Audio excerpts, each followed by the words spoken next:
Hello, folks, and welcome back to Chris Wyatt Reports. This is Chris once again in the studio in central Pennsylvania. Will this be the scandal? Will this be Cyril Ramaphosa's Nkandla moment, which really didn't amount to much? Jacob Zuma didn't go anywhere over his corruption and theft of state resources, building himself a palatial mansion, which he profits from and lives in to this day in KwaZulu-Natal. So it's not really a Nkandla moment, because if that's the case, then there'll be no justice for what appears to be pervasive or pervasive corruption on the part of sitting President Cyril Ramaphosa, the former union rabble-rouser and lead negotiator for the African National Congress at the CODESA Summit, the Convention for Democratic South Africa, back in the early 1990s. Who went into the business world and was handed a massive fortune owing to his connection to the ANC, not through his business acumen or his hard work or labor, simply for being a connected cadre. Turned that into a deputy president position when he decided to enter politics, with, of course, the goal of leading or ruling, more appropriately, South Africa. But will this be the end of Cyril Ramaphosa? Don't hold your breath. President Cyril Ramaphosa's Phala farm in Bella, Limpopo is the focus of this story. Last week, former head of state security Arthur Fraser lodged charges against Ramaphosa for concealing the theft of an astronomical amount of cash at his plush Limpopo farm and then misusing state resources to keep it quiet. And finally, for paying hush money to the alleged thieves in an ever-growing scandal that has all the hallmarks of a deep and pervasive corruption at the highest levels of the African National Congress's kleptocracy.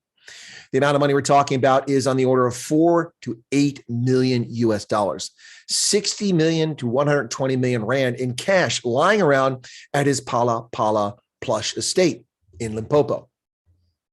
Who keeps $4 million in cash around? The theocrats who run Iran so they can flee on short notice.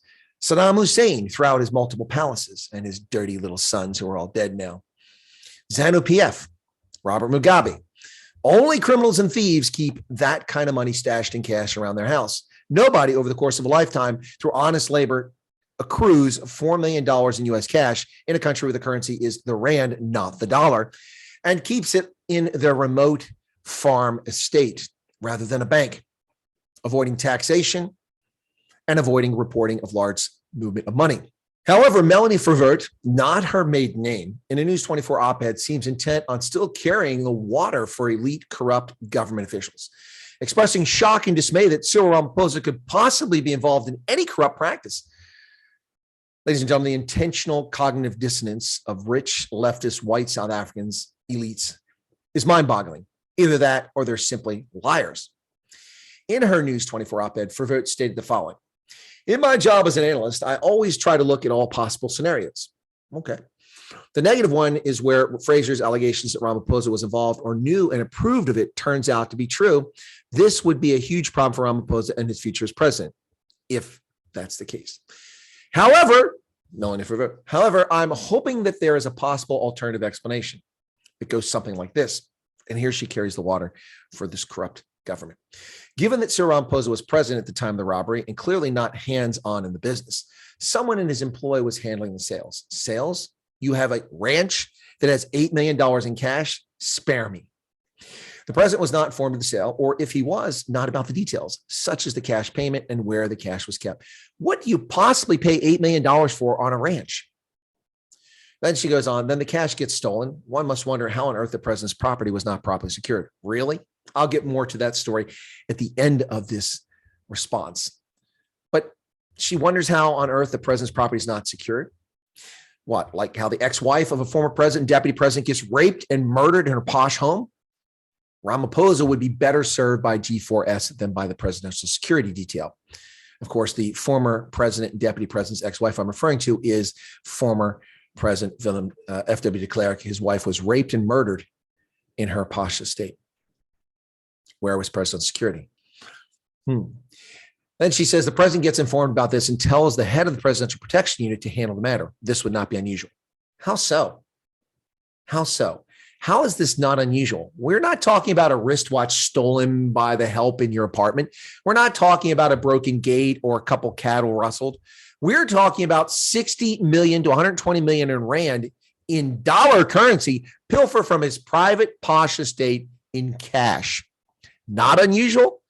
Melanie Verwoerd, are you delusional? What you talking about, Willis? Then she says he then leaves it with them. And when he asks at some future date what happened, he is told it was handled. He leaves it at that and returns to the millions of problems facing the country. Really? Would you, even if you're incredibly wealthy, just ignore $4 to $8 million stolen from your property? Most people that have that kind of money would be angry about it. And anyone who doesn't have that kind of money would be especially upset. Speaking of the millions of problems, what? Like junk bond status, 67 murders a day, the collapsed infrastructure, vigilantism, rampant xenophobia, or no electricity?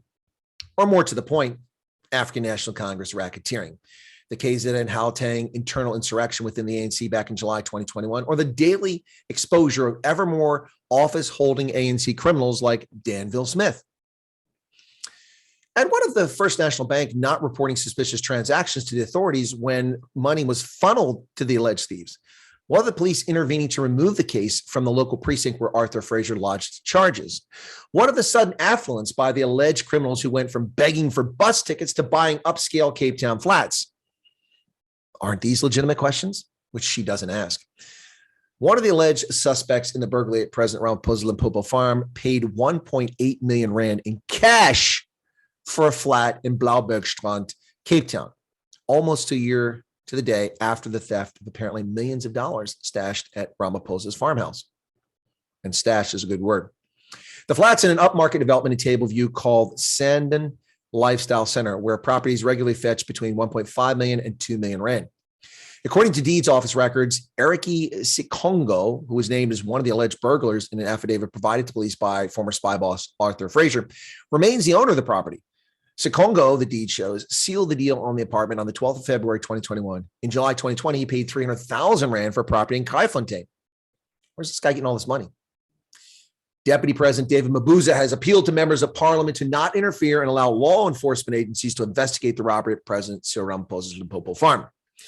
Mabuse is appeared before the National Assembly today to answer oral questions from members of parliament. He's facing National Assembly members today, just a day before Ramaphosa's own appearance to table the presidency budget. Mabuse told members that the robbery had been reported to the police and they should wait for the outcome of the investigation. No, it wasn't reported to the police until Arthur Fraser reported to the police 2 years after the fact. 2 years after the fact. So reported to the police. Once again, ANC with half-truths and misdirection.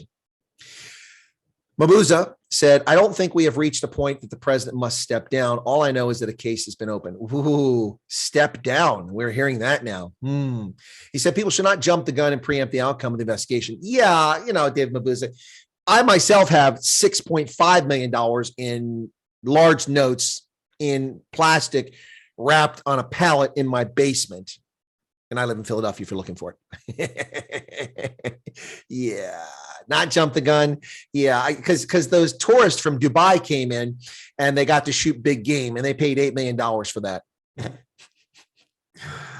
For his part, economic freedom fighters leader Julius Malema addressed the media yesterday at the party's Johannesburg headquarters, where he called on the president to step aside amid criminal allegations against him. The economic freedom fighters have vowed to disrupt President Ramaphosa in parliament when he delivers the budget vote tomorrow on Thursday. South African President Cyril Ramaphosa will appear before the ruling ANC's Integrity Commission after charges were laid against him in connection with a robbery at his game farm. Under ANC step-aside rules, he is obliged to step aside from a position as sitting president. Of course, the step-aside rule is not enforced by the ANC. Lots of ANC criminals remain in office and continue to serve, and criminals and those charged with crimes are actually elected by ANC stalwarts to finance positions in Limpopo, accused murderers, to Zandile Gumeda, accused fraudster, resigned as mayor of Durban, surreptitiously appointed to the provincial legislature, then suspended from that, then elected as head of the ANC in eThekwini or Durban. Yeah, this step aside is bullshit window dressing by a corrupt racketeering organization masquerading as a political party, the African National Congress. And what about the South African Police Service's complicity or outright lies and false official statements on this issue? If we go back to the 2019-2020 SAPS annual report, It states the following. In 2019-2020, a total number of 84,756 protection services were provided by 14 static units, which covered 88 identified VIP residences, 29 strategic installations, which are located throughout South Africa, as well as 9 buildings occupied by the SAPs. No security breaches occurred during protection duties. No security breaches. Specifically on the Presidential Protection Service responsible for the presidency and identified as VIPs, the report states, their dignity and its resources are protected with diligence, implement security measures to counter threats and risks that can cause harm to the presidency, dignity of such presidency, employees, assets, critical information, and operations of the presidency, and identified VIPs. A 24-hour static protection service was provided to 21 identified VIP residences and 3 offices without security breaches. Emphasis on without security breaches. Well, clearly those are lies. Now we find out that it's been admitted by Ramaphosa and by the government that, in fact, Ramaphosa's posh Phala, Bella farm in Limpopo province was in fact burglared 2 years ago, not reported to the South African Police Service, covered up and handled internally by South African bureaucracy. And the allegations by Arthur Fraser with video footage and other documentary evidence given to the local police station, and then surreptitiously quickly pulled up by higher police authorities so that the public couldn't find out what was going on. We find out that, in fact, it seems to be that not only did they find out who stole the money, but then they gave them hush money to be quiet. And these people deposited money into FNB accounts, which didn't draw anyone's attention, despite the fact that the people doing it had no money and suddenly had hundreds of thousands of rand they're depositing in the bank. Yet no reports by FNB to authorities on that, according to the allegations. Whatever the case is, folks, as many of us long suspected, Cyril Ramaphosa is as guilty as sin, according to these allegations. Whether they're true or not, we will find out. Or will we? It's unlikely we'll ever find out the truth. It will be buried just like in Conla, just like the arms deal 2+ decades later, still waiting to charge criminals in that, like Jacob Zuma. So South African elites will protect South African elites, and Melanie Verwoerd's cognitive dissonance and carrying the water for corrupt ANC officials takes the cake. It absolutely takes the cake. The unending desire of leftist hate-wanking South Africans that the ANC is the answer to South Africa because it's not racist and it's inclusive is just malarkey. It is racist. It is not inclusive. It is exclusive. Notice how few colored, Indian, and white faces are at the top of the pyramid in the African National Congress, less than 3 decades after it took control of South Africa. Look at the collapsed infrastructure. Look at the failing security services. Look at the total disaster. 21% of military aircraft are operational. That's a disgrace, an absolute disgrace. 67 murders per day. ANC, Cyril Ramaphosa, the architect of the Marikana massacre, although I wouldn't term it that. That's the media's calling of it.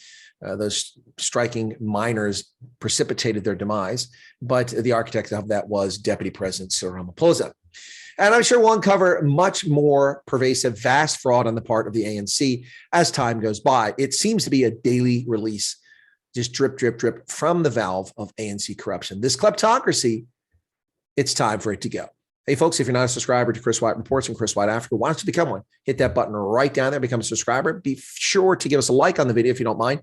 And also, hey, leave a few comments behind. We appreciate your support and your patronage of this program. God bless and have a good day. And to the folks in South Africa, Ramaphosa, step aside. Don't hold your breath.